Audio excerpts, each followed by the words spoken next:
Understand this one simple thing and it will improve your trading. That simple thing is time frame alignment. I get asked these questions all the time, which is the best time frame to trade on.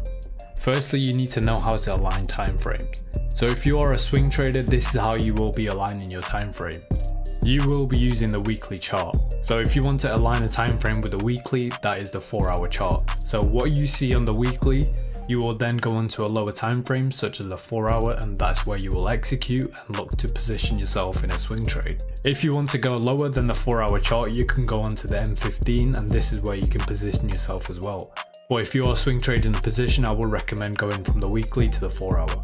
If you're a day trader and you trade intraday swings, I would recommend you do this. You analyze on the daily chart and then you go lower onto the 1-hour chart. After the 1-hour chart, you can position yourself on the 5-minute chart for executions. And if you're a scalper, I would recommend you watch the 15-minute chart. Once you've analyzed the chart on the 15-minute and you've identified your liquidity pools, move on to the 5-minute chart.